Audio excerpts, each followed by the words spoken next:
Hello there and welcome. This is Farid here for Lil Pap Studios, the channel where we upload weekly videos on tutorials about Premiere Pro, After Effects, and a little bit of Photoshop.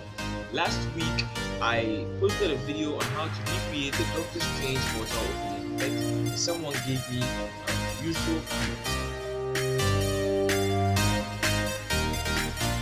So, if you are new here or this is your first time watching me, please consider subscribing. And today what we are going to do are the basics in Premiere Pro. The basics, I mean like the simple things that you need to know in Premiere Pro before you can say you're a video editor. So before we start, let's roll up the intro.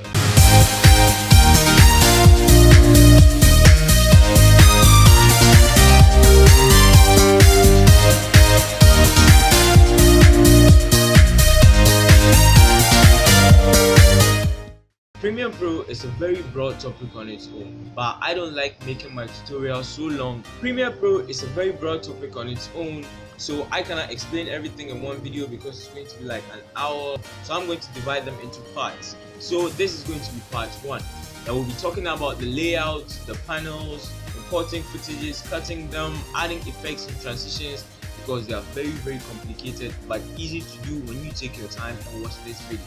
So please subscribe and turn on the notification bell to be notified when I post every new video. So before that, let's boost up into Premiere Pro. Now here we are in Premiere Pro, and when you open Premiere Pro 2020, this is what appears before you start everything. So I'd like to create my new project and I'll name it Basics in Premiere. I'll browse to put where my folder is. This is it.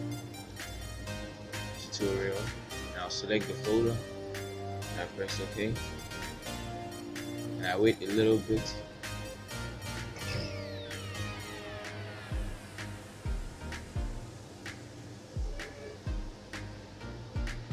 Now, this is what happens when you create a new project in Premiere Pro. This is what appears at first. So at the top here, we have the learning, assembly, editing, color, effects, audio, graphics, libraries, notebook, and these 2 arrows here give you the chance to open some 2 more, all panels, meta logging, production, and you can edit your workspaces too. But today we are going to be focused on this assembly, maybe editing. I usually don't like my tutorials to be that long, so we're going to divide them into parts. I'll create a playlist, then I'll add all of them into that playlist. Now, before we start everything in Premiere Pro, we'll have to know how to import our footages. And we import our footages in the assembly tab here. Now, in the assembly tab, we have this project that's Basics in Premiere. That's where everything that you import will be: the media browser, markers, audio clip mixer. Usually I don't use any of this. I like my tab to be in this project that's Basics in Premiere. Now we have this here, that's new item. You can create a new sequence, project, shortcut, offline file, adjustment layer that we'll cover in the next video. You can create a new bin, you can sort your items. That's after if we import our items.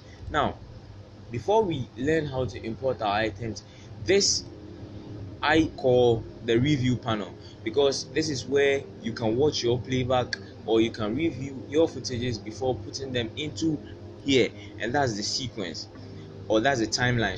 That's the timeline. So anything that's inside the timeline is called a sequence. Now this is the toolbar here, which we'll explain later. Now let's start by importing. You may either double click here, or you just press Ctrl I and locate your footages. And these are my footages. I have 3 here, and I'll open them. Then I'll wait for Premiere Pro to do its thing to import the files, and it's conforming them. So if your machine is that fast, you get your things very easily. Now I downloaded this from Miskit, and Miskit is a free website that gives you so many things for free. You can get video assets, audio stocks, sound effects. You can get logo reveals, After Effects, Premiere Pro templates. I'll leave the link to you in the description down below. So This is an audio here, this is a video, this is another video. Now I may say I want to group them, and that's the use of this new bin here. I can create a new bin and I'll name it, let's say, countryside, in case I'm working on a project that is too large, or I'm working on multiple projects at the same time, so I can move this into it. Then I'll have a more sorted project, like that's going to give me a much easier work, or like a much easier project, like that's going to give me a much arranged project to work with. That's going to give me a clean work. So I'll press Ctrl Z. I don't need this, so I'm going to delete it.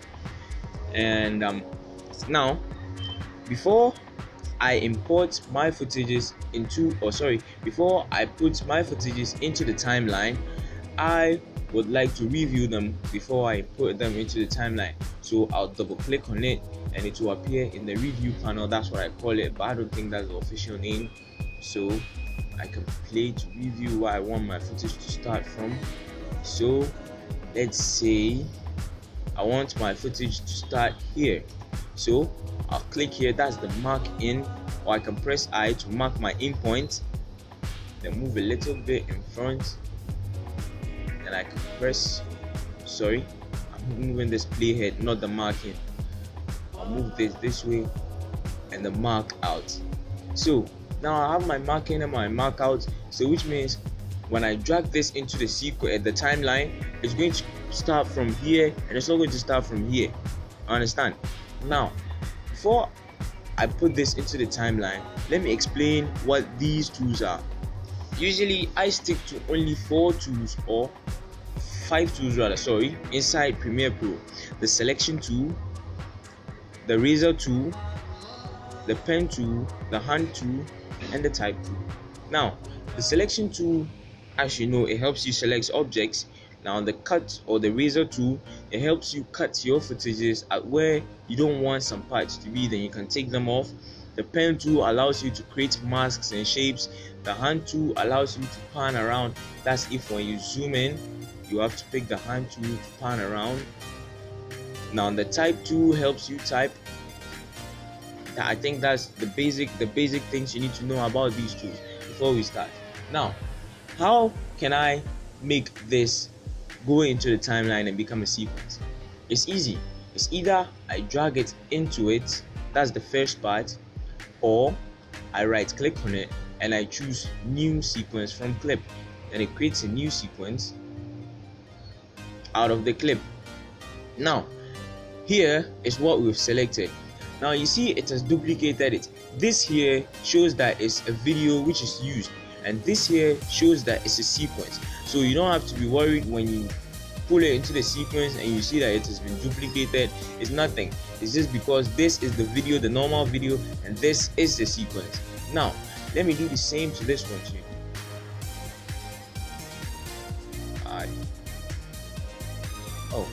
Now I either drag it into it like this, and that's okay. So let us give it a playback. Sorry, we are not playing this, and this is what we are playing. What is inside the timeline is what we are playing now. So it goes from here then to this. Now usually mixed videos don't have sound, so I downloaded another sound here. So now let me tell you, in the sequence we have the audio and the video parts separated by this line. So usually if you're working with a project that needs one audio but multiple videos, you can just drag this down to give you a lower audio panel or something. Then your videos will be more, or if you're working with more audio than video, you can pull this up, or you can, let's say, make it okay. Then you can increase this. It's usually done in speed ramping. You can increase the height of your footages like this. It's usually done in speed ramping, but I'll cover that in the next topic. You can zoom into by using this too. Now in the video panel too, this is V1, that means that's the first video on the timeline. Now this eye here, it shows whether you should make it visible or it shouldn't be visible. So when I turn this off, you see that we have a black layer, there's nothing working there. If I turn this on, then it's okay. If I turn this off, it goes again, turn it on, and the same in the audio panel. Now this is mute. When I drag my audio into this and I press M, this is how it goes. Nothing. But let me highlight this.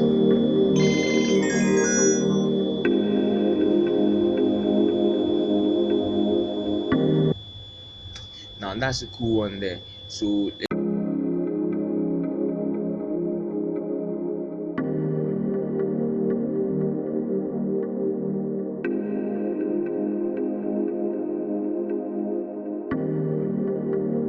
I want this to drop with a beat. Let's see.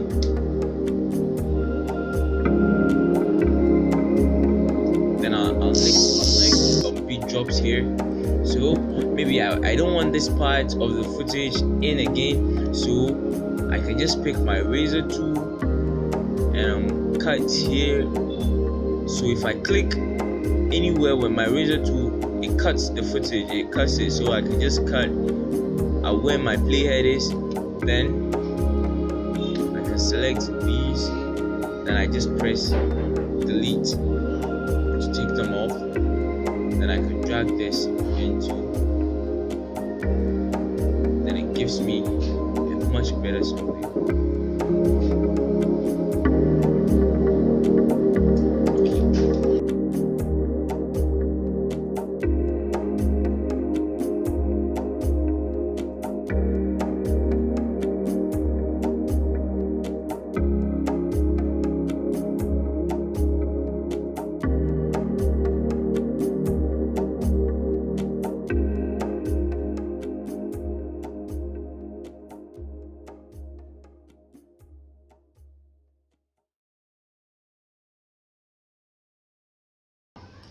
We can move frames by pressing the arrow keys. That's when we have selected this timeline. We move frame by frame. Usually this will help you in masking and other simple effects that you want to do. You can zoom in a little bit and you can move frame by frame. Or you can use this to move to the next frame, next frame, next frame, next frame, next frame. Alright. Now let's move into the editing panel. It will take some time to switch from the assembly to editing if your machine is not that strong, but I think it should be okay. Now in the editing panel, we have the effects controls that is supposed to be covered like 100% in the effects panel. So I think everything that you can do in the editing panel, we can do it in the effects panel. So let's just jump straight into the effects panel.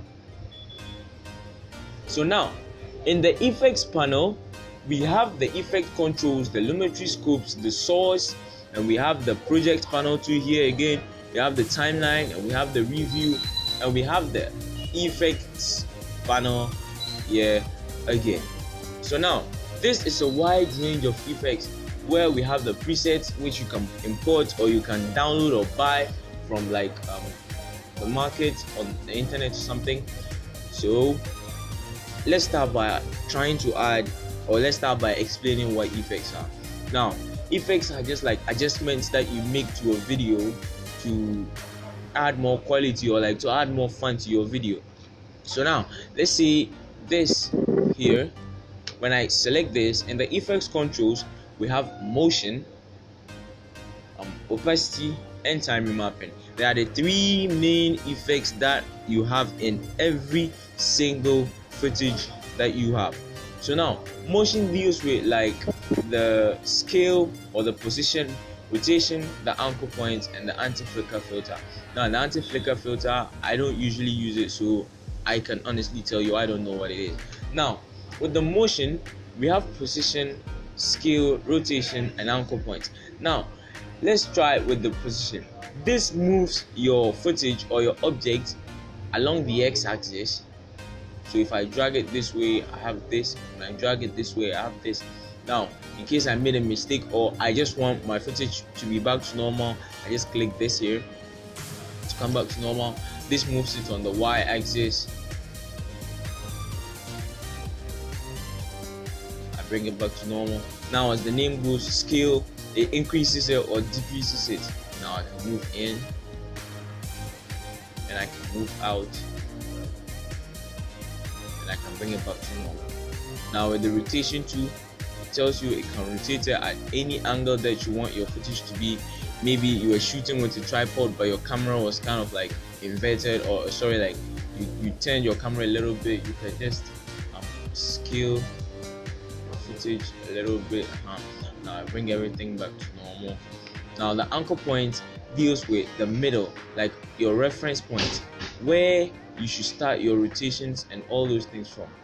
That's where your reference point or the anchor point, that's what it's called. So I can bring this back to normal, bring this back to normal. So now let's start by adding some simple effects. Now here are the video effects that we have here. We just have adjust, what, blur, sharpen, and all this stuff. Now we'll deal with that later, but let me talk about the transitions and let me talk about transitions right now.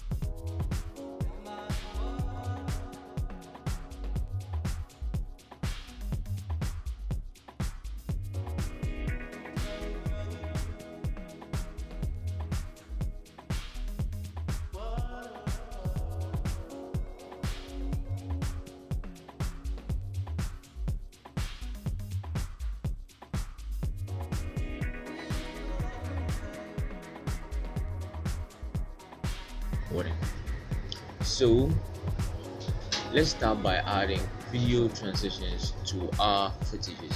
Now we have to move the playhead somewhere here. Check out our video transitions. Usually course dissolve is the default, but you can download transitions from many sites. I may leave some links in the description below, and you may create some transitions yourself by creating presets. So I usually like using cross dissolve, so I can pull it just here, and when you play it, it gives you something like this, and that gives you a more unique or like a more sweet look and all this stuff. Now let's try another dissolve, or let's try another transition. Let's say additive dissolve. It just replaces it. So this is what happens when you use additive dissolve. It gives you some kind of a glowy, like it glows when it's dissolving into the other one. Now let's go non-additive dissolve.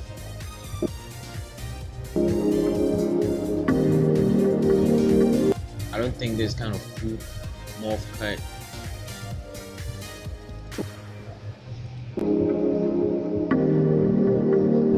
Sorry, just analyzing background. Sorry. Let's see, page view.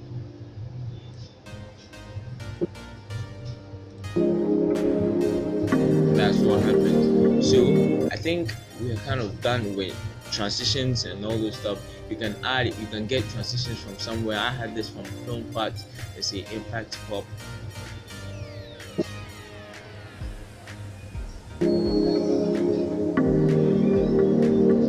Usually, because my PC is kind of a slow PC, I'll have to render my footages before. Now you see that the audio moves too much, so I think we'll have to cut our audio here. So we can pick the cut tool and just cut, then pick our selection tool, select this and press delete to delete it out of our sequence. Now let's play again. Now to prevent these glitches and all those stuff, we can press enter. You just press enter with nothing to render it. You just get a rendered preview, but not like you're exporting it. So let's press enter and we wait for it to get rendered. Usually it takes time though, so I'll just have to forward this.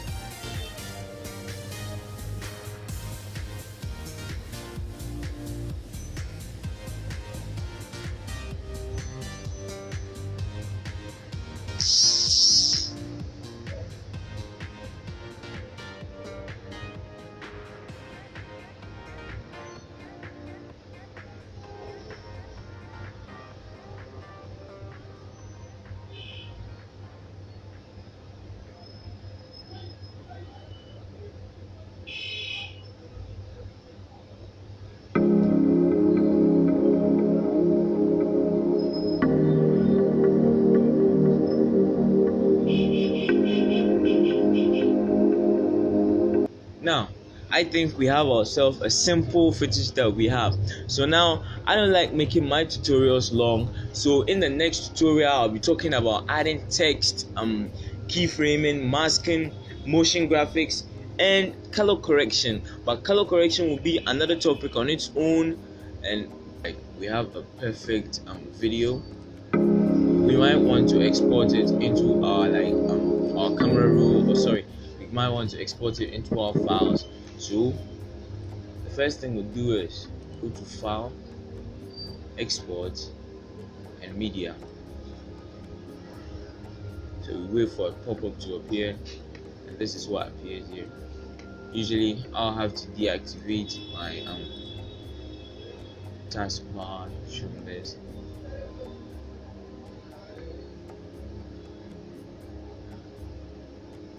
I'll have to automatically hide my taskbar before. Then my format should be H.264. My match should be high bitrate. Then I'll have to pick where I'll put it. Now it's here. So final done. Okay, final output. Enter. Then I just click on export. My audio and everything is okay, so I just export.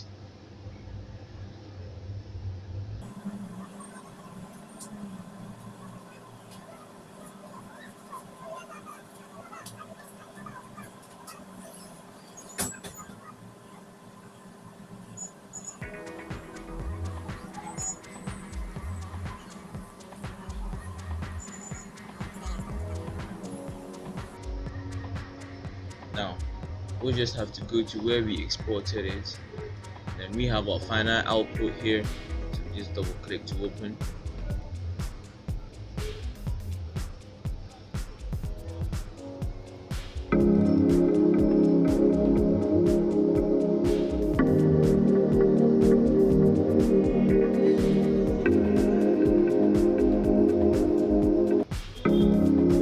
And then we are done. So in the next video, we'll be talking about adding more or extra effects. We will talk about keyframing, we'll talk about masking, and maybe motion graphics too. But color correction is a very broad and complicated topic on itself. So please give this video a like, and give me a subscribe in case you want to see more of my videos. And as always, stay cool. I hope this video was helpful to you. So if you may like to check out some of my videos, I'll leave the links hanging up somewhere here. So please consider subscribing, giving me a comment in the comment section, and giving me a like too. It helps a lot. So as always, stay cool. Bye.